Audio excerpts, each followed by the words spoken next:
Hi, I'm Martin Bly, working on system software for Chrome OS. In this video we're going to discuss one of the core goals of Chrome OS, which is speed. That means end-to-end measurements, redesign and tuning, but we're going to start by looking at one specific example, which is boot speed.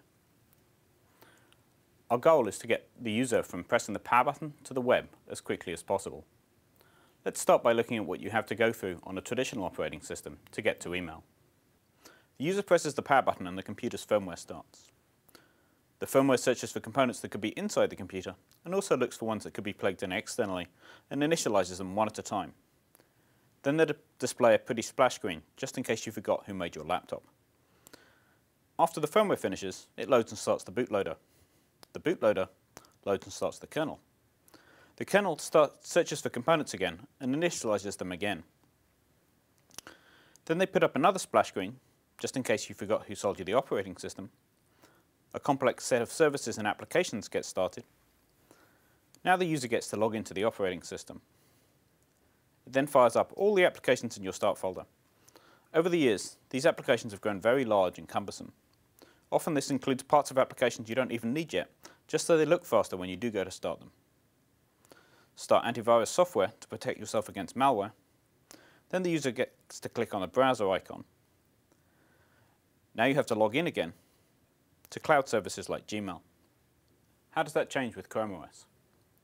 Our goal is to boot from power on to the web in just a few seconds. We also set a budget of resuming from suspend in under a second. So we set out to do some serious spring cleaning and simplification, starting by measuring and analyzing every millisecond of boot up time. Let's look at some of the things we're changing. This is an appliance-style device, so we already know what's on the machine. We don't have to go searching for it.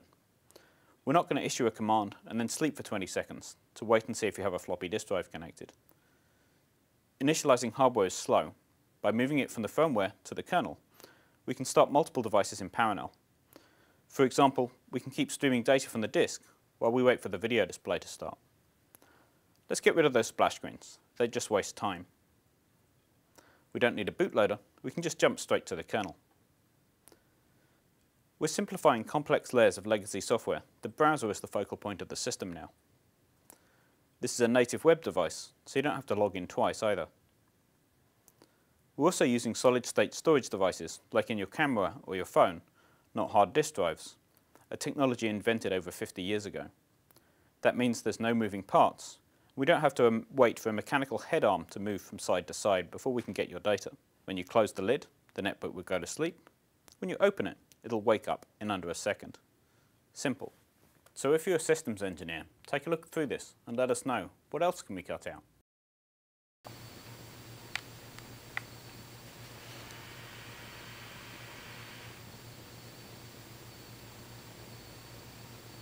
Can we get to 4 seconds? 3? Go to chromium.org and learn more.